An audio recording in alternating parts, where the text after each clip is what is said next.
Hello friends, crown समान ज्ञान video series का यह चैप्टर नंबर 3.8 होगा, जिसमें राष्ट्रीय आंदोलन का तीसरा चरण के सभी महत्वपूर्ण तथ्यों को देखेंगे जो कि एग्जाम में आता है।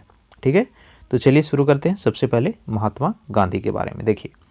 तो महात्मा गांधी का जो नाम था क्या था? मोहनदास करमचंद गांधी। इनका जन्म 2 अक्टूबर 1869 को पोरबंदर में हुआ और उनके पिता का नाम क्या था? करमचंद गांधी, और माता के नाम पुतलीबाई था। ठीक है, यहाँ से प्रश्न पूछता है 2 अक्टूबर को अहिंसा दिवस मनाई जाती है, उससे कभी कभी पूछ देगा आपको। अगला देखिए, गांधी जी का जो विवाह है 1883 ईस्वी में कस्तूरबा के साथ हुआ। उनका 4 पुत्र था, हरिलाल, रामदास लाल, मनीलाल और देवदास। ठीक है, देखिए एक एक लाइन को आप ध्यान से देखते चलिएगा, इग्नोर मत कीजिएगा, क्योंकि इस बार का जो 66 बीपीएससी पीटी था उसमें पूछा था कि महात्मा गांधी जो हैं कौन से स्कूल में पढ़े थे, कॉलेज में पढ़े थे इंडिया में। कहीं भी आपको रेयर है कि बुक में मिलेगा। कहाँ पे पढ़े थे आप सर्च करके हमको कमेंट में बताइएगा, नहीं तो मैं आपको फिर कमेंट में पिंग करके इसका रिप्लाई दूंगा। ठीक है, चलिए आगे देखेंगे। 1889 से लेकर के 91 तक उन्होंने इंग्लैंड में रह करके लॉ की पढ़ाई की थी। 1892 में, काफ़ी इंपॉर्टेंट पॉइंट है, इसको ध्यान दीजिए। 1892 में दक्षिण अफ्रीका के एक व्यापारी, नाम क्या था? दादा अब्दुल्ला। तो दादा अब्दुल्ला के मुकदमा लड़ने के लिए वह दक्षिण अफ्रीका पहली बार गए थे। देखिए दक्षिण अफ्रीका में क्या क्या करते हैं वो। तो 1894 ईस्वी में नटल इंडियन कांग्रेस की स्थापना जो है महात्मा गांधी ने किया था दक्षिण अफ्रीका में। वहीं पे 1903 ईस्वी में इंडियन ओपिनियन नामक वीकली पत्र का प्रकाशन किया। 1904 में फिनिक्स आश्रम की स्थापना भी दक्षिण अफ्रीका में की गई, और 1910 में टॉसलाय फॉर्म की स्थापना भी जोहान्सबर्ग में महात्मा गांधी ने ही किया था। नेक्स्ट देखिए, 9 जनवरी, डेट याद रखिएगा, इंपॉर्टेंट है। तो महात्मा गांधी जो है 9 जनवरी 1915 को दक्षिण अफ्रीका से भारत वापस आते हैं, और इसी उपलक्ष्य में आज जो है 9 जनवरी को प्रवासी भारतीय दिवस भी मनाया जाता है। अगला पॉइंट देखिए, वे फरवरी मार्च 1915 में शांति निकेतन में रहे, जहां रविंद्रनाथ टैगोर ने उन्हें महात्मा की उपाधि दी थी। तो प्रश्न पूछता है महात्मा गांधी को महात्मा की उपाधि किसने की? आंसर क्या होगा? रविन्द्रनाथ टैगोर होगा। और गांधी जी ने रविन्द्रनाथ को क्या कहा था? वहीं से गुरुदेव कहना शुरू कर दिया था। अगला पॉइंट ये भी बार बार पूछता है। तो गांधी जी ने गोपाल कृष्ण गोखले को अपना राजनीतिक गुरु बनाया था। प्रश्न पूछता है गांधी जी के राजनीतिक गुरु कौन थे? आंसर होगा गोपाल कृष्ण गोखले। या फिर गोपाल कृष्ण गोखले किस राजनेता के राजनीतिक गुरु थे? तो आंसर होगा महात्मा गांधी। अगला पॉइंट देखिए, ब्रिटिश सरकार जो है 9 जनवरी 1915 को गांधी जी को केसर-ए-हिंद की उपाधि प्रदान किया था। गांधी जी ने अपनी पुस्तक हिंद स्वराज में स्वराज की विस्तृत व्याख्या की है। अगला पॉइंट है, उन्होंने नवजीवन जो कि गुजराती एवं यंग इंडिया इंग्लिश में था उसका संपादन किया। उन्होंने हरिजन पत्र का प्रकाशन 1933 ईस्वी में आरंभ किया। तो 3 पत्रिका बार बार पूछता है। नवजीवन भाषा क्या था? गुजराती हो जाएगा। यंग इंडिया भाषा क्या? अंग्रेजी हो जाएगा। और हरिजन, ये तीनों का प्रकाशन महात्मा गांधी ने किया था। The story of my experiments with truth Mahatma Gandhi की आत्मकथा है। अगला पॉइंट है, गांधी जी का सर्वप्रिय भजन वैष्णव जन को तैनू कहिए की रचना किसने की थी? नरसिंह मेहता ने की थी। उन्होंने अहमदाबाद में साबरमती नदी के किनारे साबरमती आश्रम की स्थापना की थी। गांधी जी की हत्या 30 जनवरी 1948 यानी आज़ादी मिलने के तुरंत बाद ही दिल्ली के बिड़ला भवन में प्रार्थना समाज में जाते हुए नाथूराम गोडसे ने कर दी थी। भारत में 1917 से 1918 के बीच गांधी जी ने 3 संघर्ष का नेतृत्व किया, जो कि काफ़ी इंपॉर्टेंट है एग्जाम के लिए, और भारत की आज़ादी में भी इसका काफ़ी महत्वपूर्ण योगदान रहा था। देखिए, पहला है चंपारण सत्याग्रह, कब हुआ था? 1917 ईस्वी में हुआ था। बार बार ये पूछता है, ध्यान से पढ़िएगा एक एक लाइन। इस बार यहाँ से बीपीएससी में प्रश्न पूछे गए हैं। ठीक है, कई बार और सारे एग्जाम में दरोगा हो गया, यूपी का एग्जाम हो गया, सब जगह पूछता है इसे चंपारण सत्याग्रह से। तो देखिए इसे क्या था। किसानों की 3 कट्ठिया पद्धति के अंतर्गत जमीन के 3/20 भाग, यानी अगर 20 कट्ठे या 20 यूनिट आपका जमीन है तो 3 यूनिट पे आपको नील की खेती करना अनिवार्य था। उसमें फ़ायदा हो घटा उससे मतलब नहीं था, बल्कि उससे नील की खेती करना ही था, या और यूरोपियों द्वारा तय किए गए मूल्य पर उसको बेचना पड़ता था। गांधी जी ने राजकुमार शुक्ल के कहने पर चंपारण में हस्तक्षेप किया और उन्होंने सत्याग्रह के आधार पर किसानों की परेशानियां कम हुई थी। दूसरा है अहमदाबाद मिल मजदूर हड़ताल, जो कि 1918 में हुआ। देखिए, मिल मजदूर और मिल मालिकों के बीच प्लेग बोनस को लेकर, पहले प्लेग काफ़ी आती थी, ठीक है, आज़ादी के समय में, जो कि बड़े पैमाने पे एक आप बोल सकते हैं महामारी था, ठीक है, और गांव के गांव खत्म हो जाते थे उस बीमारी से। तो उसी को बोनस को लेकर के विवाद हुआ। गांधी जी के अनशन के बाद मिल मालिकों ने 35% बोनस देना स्वीकार कर लिया था। और तीसरा है खेड़ा सत्याग्रह, बार बार ये भी पूछता है। तो खेड़ा सत्याग्रह कब हुआ था? 1918 में हुआ। खेड़ा के किसान फसल नष्ट हो जाने के कारण लगान को स्थगित करना चाहते थे, परंतु सरकार इसके लिए तैयार नहीं थी। गांधी जी विट्ठल भाई पटेल, वल्लभ भाई पटेल और इंदुलाल याग्निक के साथ खेड़ा पहुंचते हैं और किसानों का समर्थन करते हैं, जिसके फलस्वरूप क्या होता है कि सरकार झुक जाती है और किसानों की बात माननी पड़ती है उसको। नेक्स्ट देखिए, बहुत ही इंपॉर्टेंट, रॉलेट एक्ट कब आया था? 1919। डायरेक्ट पूछ देगा रॉलेट एक्ट कब आया था? 1919 आंसर होगा। तो बढ़ती हुई क्रांतिकारी गतिविधियों को कुचलने के लिए सरकार को रॉलेट समिति के सुझावों पर रॉलेट एक्ट या the anarchical and revolutionary crime act 1919 बनाया था। इसके तहत अंग्रेज सरकार जिसको चाहे बिना मुकदमा चलाए जेल में बंद कर सकती थी। काफ़ी इंपॉर्टेंट, काफ़ी, इसलिए काला कानून इसको कहा जाता था कि किसी भी भारतीय पर शक के आधार पर सिर्फ जो है अंग्रेज बंद करके मुकदमा जेल में चला सकते हैं। इसीलिए इसको जो है बिना वकील, बिना अपील और बिना दलील का कानून कहा गया। कई बार पूछा गया है कि किस कानून को बिना वकील, बिना अपील या बिना दलील की कानून कहा जाता है? तो आंसर क्या होगा? रॉलेट एक्ट हो जाएगा। नेक्स्ट पॉइंट, स्वामी श्रद्धानंद ने 30 मार्च 1919 को दिल्ली में आंदोलन की कमान संभाली थी। अगला देखिए, काफ़ी दुर्भाग्यपूर्ण घटना थी हमारे इतिहास का, वो था जालियांवाला बाग हत्याकांड, जो कि 1919 में हुआ। एग्जैक्ट डेट याद रखिएगा, कई बार पूछता है, ठीक है। अमृतसर के जालियांवाला बाग में 13 अप्रैल 1919 को बैसाखी के दिन किचलू, नाम याद रखिएगा, किचलू और सत्यपाल की गिरफ्तारी के विरुद्ध एक शांतिपूर्ण सभा का आयोजन किया जाता है। सभा स्थल पर मौजूद जनरल डायर ने बिना किसी सूचना के भीड़ पर गोली चलवा दी, जिसे 1000 से ज़्यादा लोग ही, सरकारी आंकड़ा के हिसाब से ऐसा कहा जा रहा है, लेकिन काफ़ी सारे बालक, स्त्री, पुरुष वहाँ पे मारे जाते हैं। इस हत्याकांड यानी जालियांवाला बाग हत्याकांड के विरोध में रविंद्रनाथ टैगोर ने नाइट की उपाधि वापस कर दी थी। काफ़ी बार पूछा है कि किस घटना से आहत होकर के रविंद्रनाथ टैगोर नाइटहुड की उपाधि वापस कर दी थी? तो आंसर क्या होगा? क्या होगा? जालियांवाला बाग हत्याकांड होगा। वायसराय की कार्यकारी के सदस्य शंकर नारायण ने भी त्यागपत्र दे दिया था। सरकार ने हत्याकांड की जांच के लिए हंटर आयोग का गठन किया था।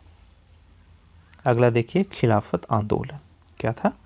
तो भारत के मुसलमान तुर्की के मुसलमान को खलीफा मानते थे, लेकिन ब्रिटिश सरकार 14 मई 1920 को संपन्न सीवर्स की संधि द्वारा तुर्की का विभाजन कर दिया।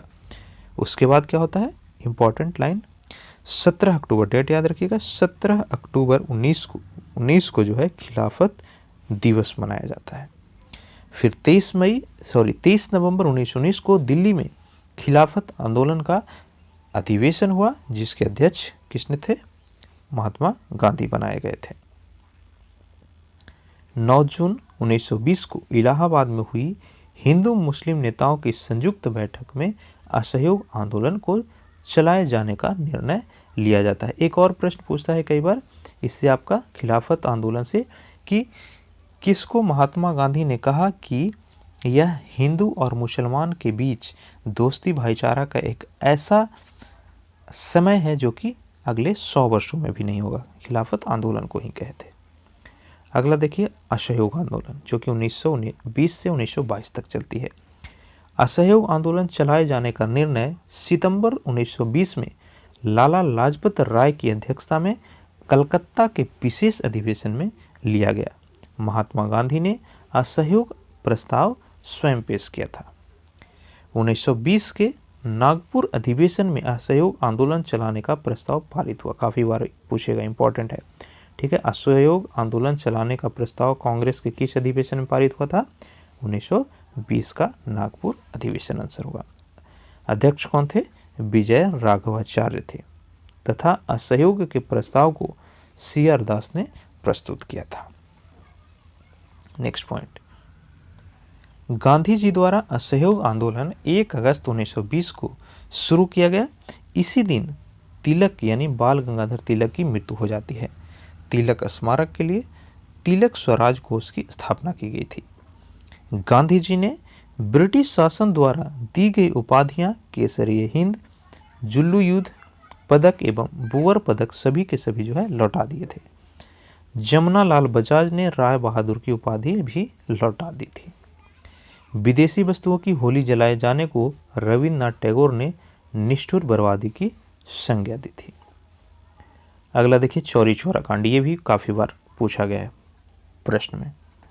डेट इसका काफी इंपॉर्टेंट है, आपको सीक्वेंस बनाने के लिए पूछेगा या ऑप्शन में आपको डायरेक्ट पूछ देगा। देखिए 5 फरवरी 1922 असहयोग आंदोलन के बाद की घटना है। 5 फरवरी 1922 को गोरखपुर स्थित चौरी चौरा नामक स्थान पर आंदोलनकारियों ने पुलिस के 22 जवानों को थाने के अंदर जिंदा जला दिया था। फिर गांधी जी 12 फरवरी 1922 को बरदोली में हुई बैठक में असहयोग आंदोलन को समाप्त करने का निर्णय लिया और यह आंदोलन समाप्त हो गया। यहाँ से प्रश्न बनता है कि गांधी जी किस घटना से आहत होकर के आपका असहयोग आंदोलन जो है वापस ले लिए थे? तो आंसर होगा चौरी चौरा हत्याकांड, जो कि 5 फरवरी 1922 को ही। असहयोग आंदोलन वापस लेने का बैठक या निर्णय कब हुआ था? 12 फरवरी 1922 को हुआ था।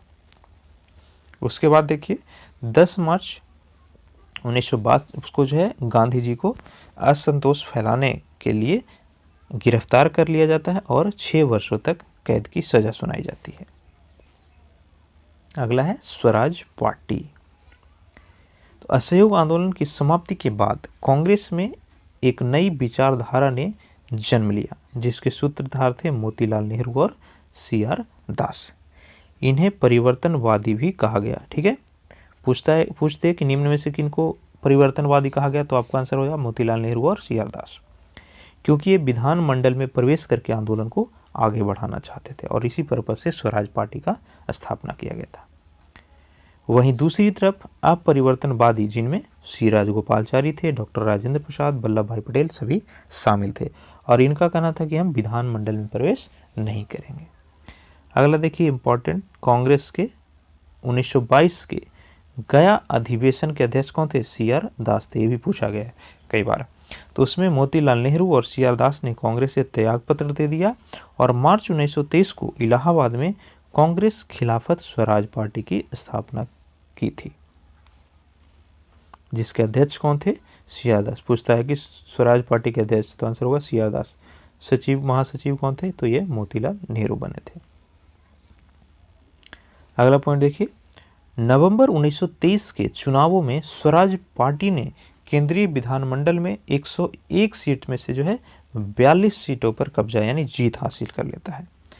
प्रांतीय विधानमंडलों में स्वराज्यों को मध्य प्रांत में स्पष्ट बहुमत प्राप्त होता है, बंगाल में सबसे बड़ा दल बनती है तथा मुंबई और उत्तर प्रदेश में संतोषजनक सफलता मिलती है।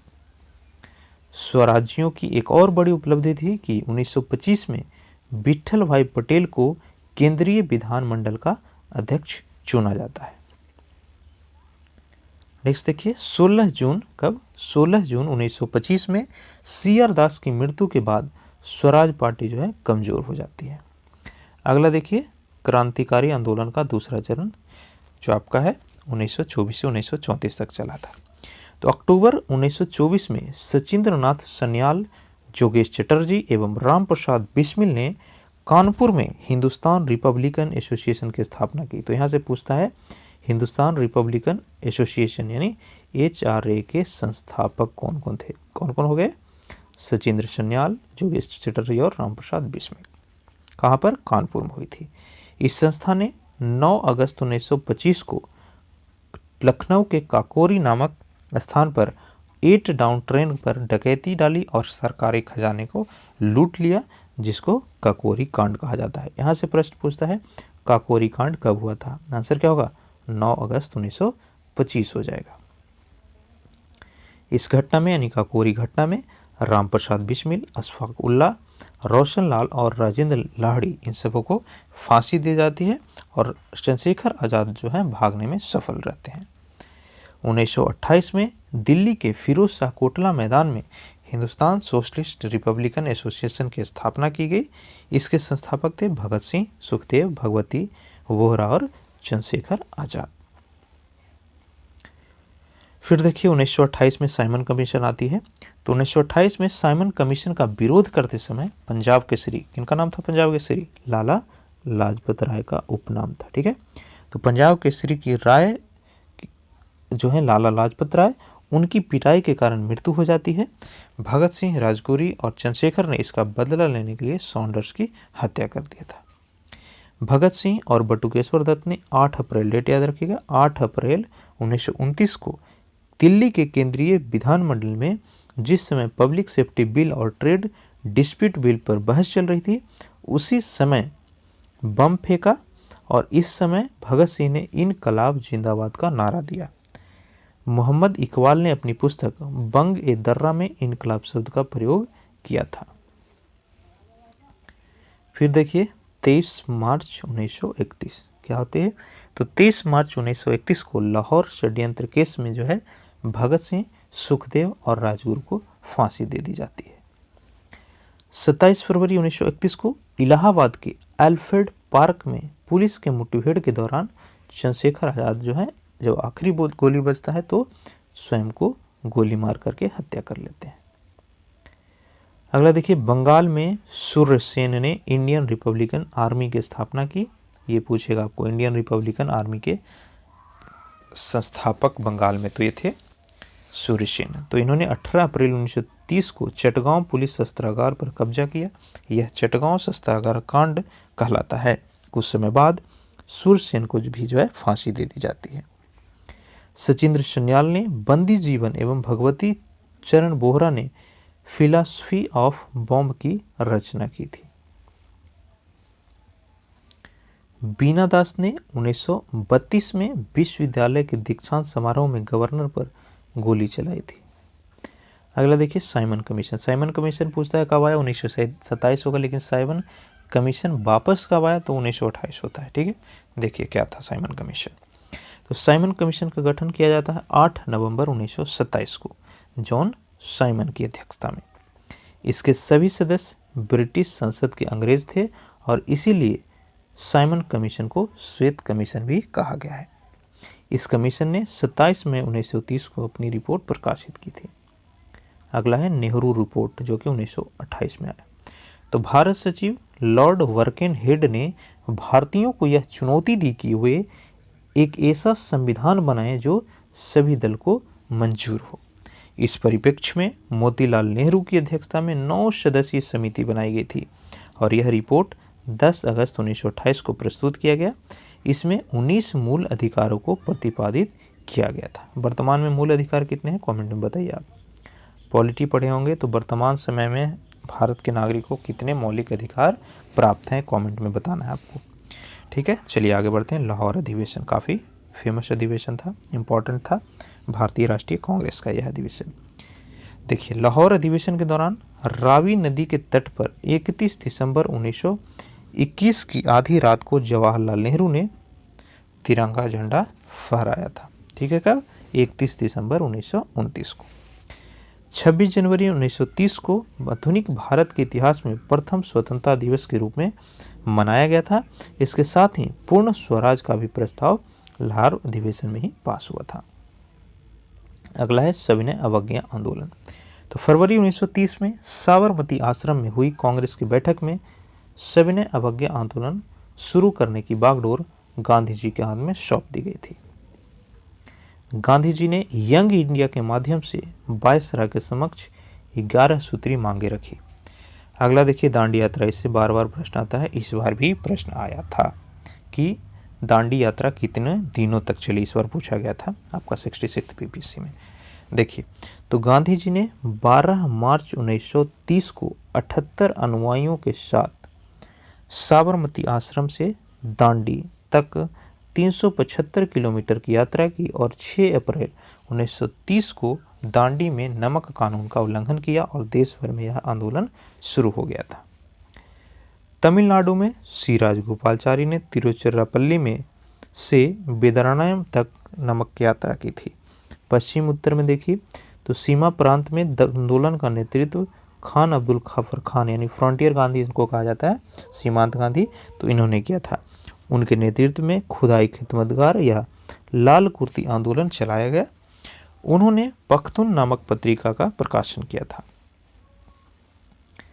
मणिपुर और नागालैंड में यदुनाग नागा के नेतृत्व में जियालाल रंग आंदोलन चलाया गया। बाद में रानी गैंडेलू ने इससे नेतृत्व। नेक्स्ट देखिए 4 मई की रात को गांधी जी को गिरफ्तार कर यरबदा जेल भेज दिया जाता है। गांधी जी की गिरफ्तारी के बाद सरोजनी नायडू और इमाम साहब ने धरसाना, जो कि महाराष्ट्र में पड़ता है, वहां के नमक कारखाने पर धावा बोलकर पुलिस के अत्याचार को देख अमेरिकी पत्रकार बेव मिलर, ये इंपॉर्टेंट है, काफ़ी बार पूछता है कि दांडी यात्रा के दौरान कौन सा अंग्रेजी पत्रकार, अमेरिकी पत्रकार जो था वह महात्मा गांधी के साथ था, तो आंसर होगा बेव मिलर। तो इन्होंने कहा कि मैं इतना कष्टदायक अत्याचार कभी नहीं देखा था। अगला पॉइंट देखिए, इस आंदोलन के समय बच्चों की वानर सेना व लड़कियों को मंजरी सेना का गठन किया गया था। अब देखेंगे गोलमेज सम्मेलन के बारे में। तो पहला गोलमेज सम्मेलन 12 नवंबर 1930 से लेकर के 19 जनवरी 1931 तक चलती है। भारत का 89 सदस्यीय प्रतिनिधिमंडल वायसराय ऑफ इंडिया नामक जहाज से सम्मेलन में भाग लेने के लिए लंदन गया। इस सम्मेलन का उद्घाटन जॉर्ज पंचम ने किया तथा अध्यक्षता रैमजे मैकडोनाल्ड ने की थी। कांग्रेस ने इस सम्मेलन में भाग नहीं लिया था। कांग्रेस जो है सिर्फ और सिर्फ द्वितीय गोलमेज सम्मेलन में भाग लिया था। नेक्स्ट देखिए गांधी इरविन समझौता होती है 5 मार्च 1931 को। इसको दिल्ली समझौता के नाम से भी जाना जाता है। M.R. जयकर, तेज बहादुर अस्प्रू और श्रीनिवास शास्त्री के प्रयासों से गांधी इरविन समझौता हुआ। इस समझौते के अंतर्गत सविनय अवज्ञा आंदोलन स्थगित कर दिया गया। भारतीयों को नमक बनाने का अधिकार मिला और गांधी जी ने दूसरे गोलमेज सम्मेलन में भाग लेने का फैसला किया था। अगला देखिए कराची में जो कांग्रेस का अधिवेशन हुआ, विशेष अधिवेशन था, इसके अध्यक्ष कौन थे? वल्लभ भाई पटेल। तो इसने जो है गांधी इरविन समझौते को स्वीकार किया था। सरोजनी नायडू गांधी और इरविन को दो महात्मा कहते, काफ़ी बार पूछा गया है, ठीक है। सरोजनी नायडू ने महात्मा गांधी और इरविन को क्या कहा था? दो महात्मा कहा था। देखिए दूसरा गोलमेज सम्मेलन, तो यह चलता है 7 सितंबर 1931 से लेकर के 1 दिसंबर 1931 तक। तो कांग्रेस के एकमात्र प्रतिनिधि थे इसमें शामिल गांधी जी। वे एस राजपुताना नामक जहाज से लंदन गए। इसी दौरान गांधी जी ने लंदन में किंग्स वेल नामक प्रवास किया। यह सम्मेलन सांप्रदायिक समस्या पर विवाद के कारण पूरी तरह जो है असफल रहा था। तीसरा सम्मेलन होता है आपका नेक्स्ट देखिए वो है द्वितीय सविनय अवज्ञा आंदोलन। तो यह 1932 से 34 तक चलती है। भारत आकर गांधी जी ने लॉर्ड वेलिंगटन से मिलना चाहा, लेकिन वायसराय ने मिलने से मना कर दिया था। 4 जनवरी 1932 को आंदोलन शुरू होने के कुछ ही घंटों में गांधी जी, नेहरू, गफर खां आदि शीर्ष नेताओं को गिरफ्तार कर लिया गया और कांग्रेस को गैर कानूनी संस्था घोषित किया गया। कब? जब द्वितीय सविनय अवज्ञा आंदोलन हो रहा था। नेक्स्ट देखिए कौन है? सांप्रदायिक पंचायत, जिसको कॉमनल अवार्ड कहा जाता है, यह 1932 में आया था।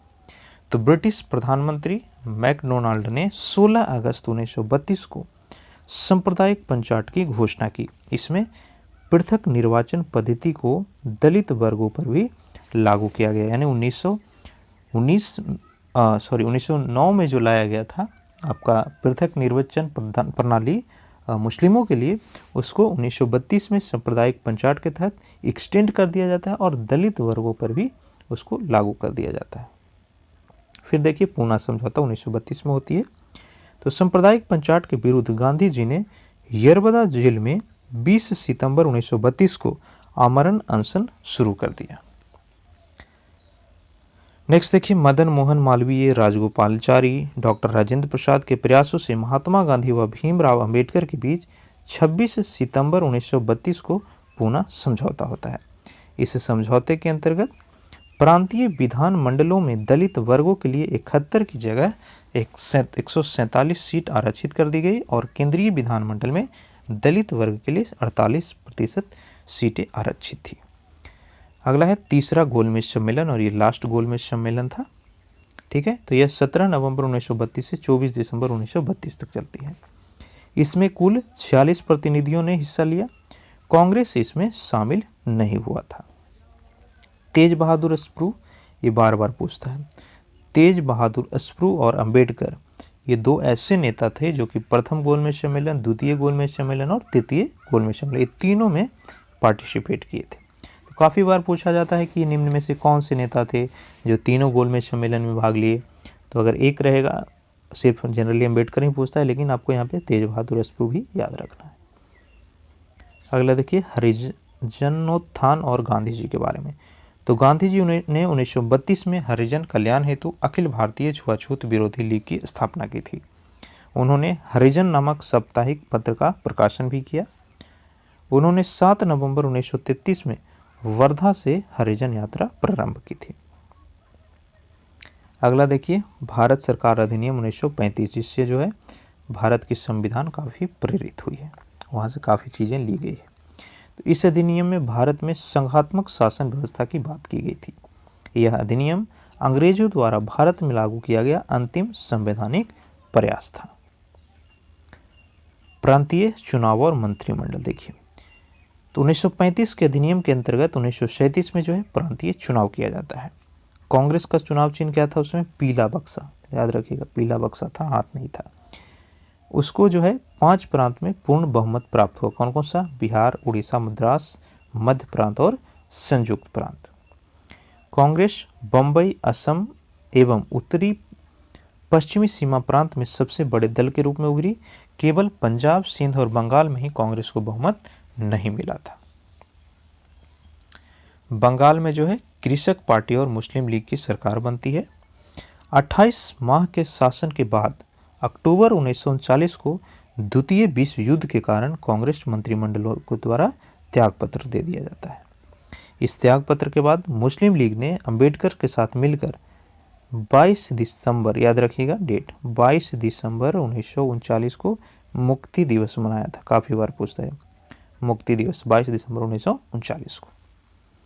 अगला देखिए कांग्रेस समाजवादी पार्टी।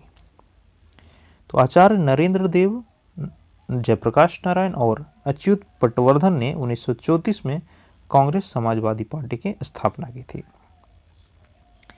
अब देखिए देशी रियायत के प्रति ब्रिटिश नीति कैसा था। तो भारत में छोटी बड़ी टोटल 562 देशी रियासतें थी आज़ादी के समय। 1906 के बाद ब्रिटिश शासन ने देशी नरेशों के प्रति अधीनस्थ सहयोग की नीति अपनाई। रियासतों में सबसे बड़ी रियासत थी हैदराबाद और सबसे छोटी बिलवरी। 1920 में असहयोग आंदोलन के समय रियासतों में प्रजामंडल या राज्यों की जनता के सम्मेलनों की स्थापना हुई थी।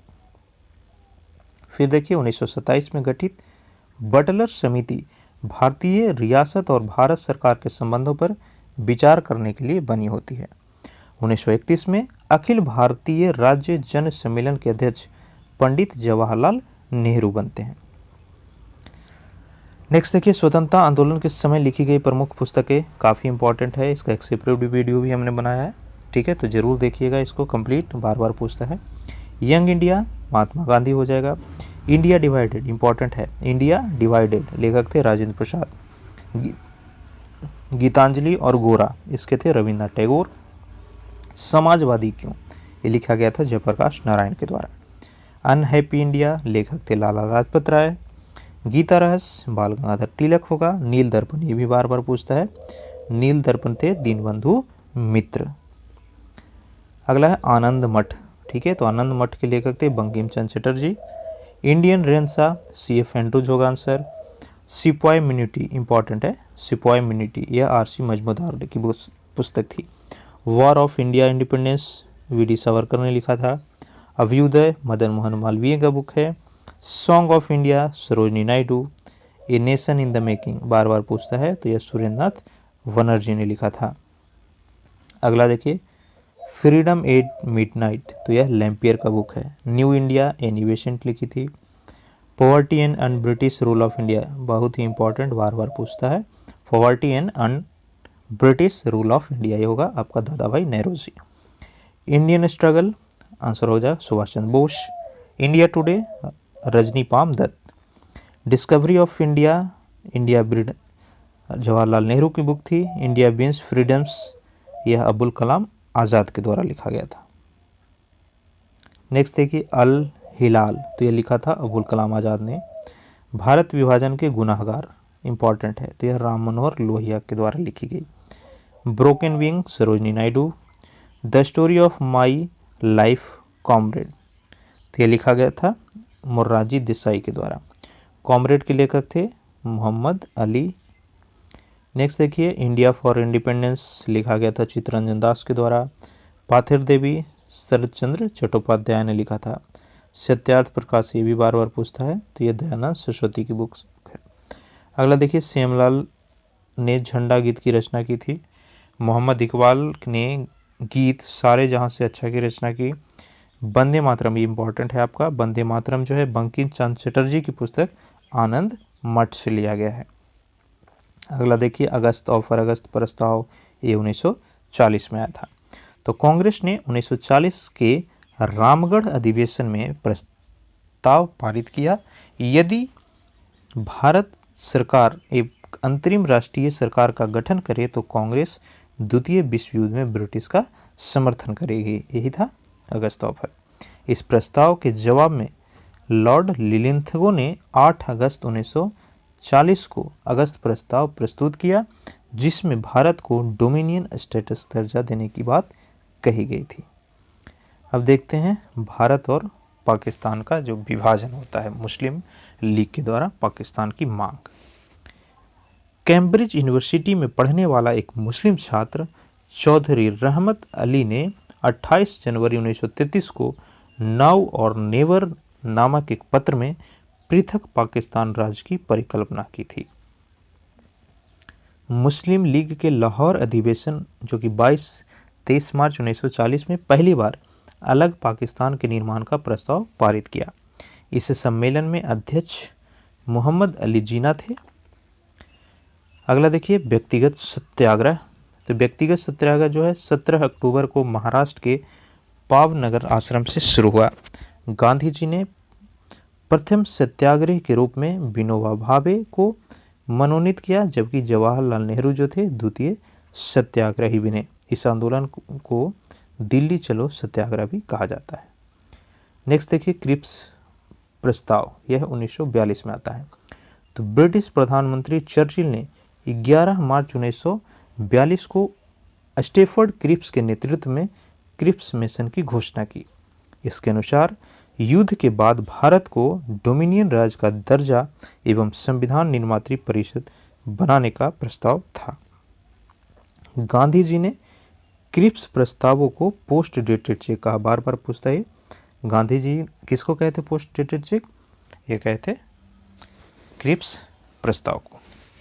11 अप्रैल 1942 को क्रिप्स प्रस्ताव को जो है वापस ले लिया जाता है विरोध करने के बाद। फिर आता है भारत छोड़ो आंदोलन 1942 में, काफ़ी इंपॉर्टेंट रोल अदा किया ये।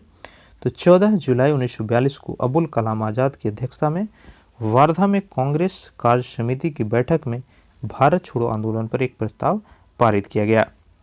8 अगस्त 1942 को बॉम्बे के ग्वालियर टैंक मैदान, नाम याद रखिए बॉम्बे का ग्वालियर टैंक मैदान, तो यहीं पे अबुल कलाम आज़ाद की अध्यक्षता में कांग्रेस कमेटी की वार्षिक बैठक हुई, जिसमें नेहरू द्वारा प्रस्तुत वर्धा प्रस्ताव की पुष्टि कर दी जाती है। भारत छोड़ो प्रस्ताव का प्रारूप मौलाना अबुल कलाम आज़ाद ने ही बनाया था। आंदोलन के समय गांधी जी ने करो या मरो, ठीक है, भारत छोड़ो आंदोलन के समय में ही गांधी जी ने कहा करो या मरो, ये नारा दिया गया। यह आंदोलन 8 से 9 अगस्त 1942 से आरंभ होना था, लेकिन 9 अगस्त को सूर्योदय के पहले ही गांधी जी, नेहरू, पटेल, मौलाना आज़ाद, सरोजिनी नायडू सभी को जो है गिरफ्तार कर लिया जाता है। गांधी जी को कस्तूरबा गांधी और सरोजिनी नायडू के साथ आगा खां पैलेस में रखा गया। जवाहरलाल नेहरू को अल्मोड़ा जेल में, राजेंद्र प्रसाद को बांकीपुर जेल, काफ़ी बार पूछता है, और जयप्रकाश नारायण को हजारीबाग जेल में अलग अलग कैद कर दिया जाता है। राम मनोहर लोहिया, अच्युत पटवर्धन, अरुणा अशफाक अली, ये सभी जो हैं जयप्रकाश नारायण हजारीबाग जेल से फरार हो जाते हैं और भूमिगत रहते हुए भारत छोड़ो आंदोलन नेतृत्व को लीड करते हैं और आंदोलन को चलाते हैं। उषा मेहता ने 14 अगस्त 1942 को सबसे पहले बॉम्बे से रेडियो प्रसारण का कार्य किया। गांधी जी ने 10 फरवरी 1943 को जेल में 21 दिनों की उपवास करने की घोषणा की। इस आंदोलन के दौरान गांधी जी के साथ अमेरिकी पत्रकार कौन थे? लुई फिशर थे, भारत छोड़ो आंदोलन के समय। 23 मार्च 1943 को मुस्लिम लीग ने पाकिस्तान दिवस मनाने का निश्चय किया था। नेक्स्ट देखिए, पैरेलल गवर्नमेंट, समानांतर सरकार। तो तामलुक जातीय सरकार, तो इसकी स्थापना बंगाल के मिदनापुर जिले के तामलुक नामक स्थान पर हुई। यहाँ एक सशस्त्र विद्युत वाहिनी का गठन किया गया था। बलिया में चीतू पांडे ने समानांतर सरकार का गठन किया था। सतारा महाराष्ट्र में देखिए तो ये बाईवी चौहान और नाना पाटिल ने पैरेलल सरकार की स्थापना की थी। अगला देखिए, आज़ाद हिंद फौज। तो सितंबर 1941 में कैप्टन मोहन सिंह, बार बार ये पूछता है फ्रेंड्स, ध्यान दीजिएगा, कैप्टन मोहन सिंह ने मलाया में आज़ाद हिंद फौज की स्थापना की, लेकिन सुभाष चंद्र बोस ने अक्टूबर 1943 में सिंगापुर में आज़ाद हिंद फौज की स्थापना कर उसमें नई जान डाली। तो जनरली पूछता है आपका आज़ाद हिंद फौज की स्थापना कहाँ हुई? तो आंसर आपका सिंगापुर ही होगा। और इसी के समय सुभाष चंद्र बोस ने कहा तुम मुझे खून दो, मैं तुम्हें आज़ादी दूंगा, और दिल्ली चलो का नारा दिया। 1944 जुलाई को आज़ाद हिंद रेडियो के प्रसारण में बोस ने गांधी जी को राष्ट्रपिता कहा। ठीक है, महात्मा गांधी को राष्ट्रपिता किसने कहा था? सुभाष चंद्र बोस ने सबसे पहले बार कहा था। नेक्स्ट देखिए, वर्ष 2012 में आरटीआई में पूछे गए प्रश्न के उत्तर में यह ज्ञात हुआ कि भारत सरकार द्वारा महात्मा गांधी को राष्ट्रपिता के आधिकारिक उपाधि जो है अब तक प्रदान नहीं की गई है। अंग्रेज सरकार ने आज़ाद हिंद फौज के गिरफ्तार मेजर शाहनवाज खान, कर्नल प्रेम सहगल और गुरु दयाल सिंह पर नवंबर 1945 में दिल्ली के लाल किले में मुकदमा चलाया, और बचाव पक्ष के वकील कौन थे? भोलाभाई देसाई। पूछा गया प्रश्न है ये। नेतृत्व में तेज बहादुर अशफाक अली और नेहरूवादी ने अदालत में बहस की। इन अधिकारियों को फांसी की सजा सुनाई गई, लेकिन वेवेल ने उसकी सजा माफ कर दी थी। अगला देखिए, शाही नौसेना विद्रोह जो कि 1946 में होता है।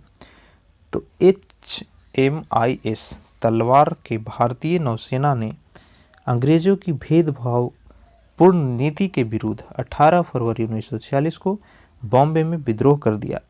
वल्लभ भाई पटेल और जिन्ना के हस्तक्षेप यानी उनके मनाने पे यह विद्रोह शांत होता है। अगला है वेवेल प्लान और शिमला समझौता। तो वेवेल योजना मुख्यतः कार्यकारी परिषद से संबंधित थी। वेवेल योजना के अनुसार 14 जून 1945 को शिमला में सम्मेलन शुरू हुआ। इसमें कांग्रेस का नेतृत्व अबुल कलाम आज़ाद ने किया था। अगला है कैबिनेट मिशन योजना जो कि 24 मार्च 1946 को आता है। कैबिनेट मिशन 24 मार्च 1948 को भारत आया। सॉरी, यहाँ पे 46 होगा, ये मिस्टेक है, प्रिंटिंग मिस्टेक है। 24 मार्च 1946 को भारत आता है।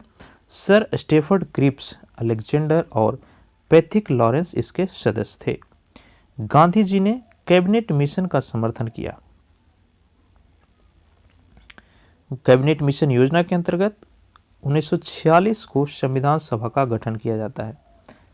ठीक है, हमारा संविधान सभा का गठन किसके तहत होता है? कैबिनेट मिशन योजना के तहत ही होता है।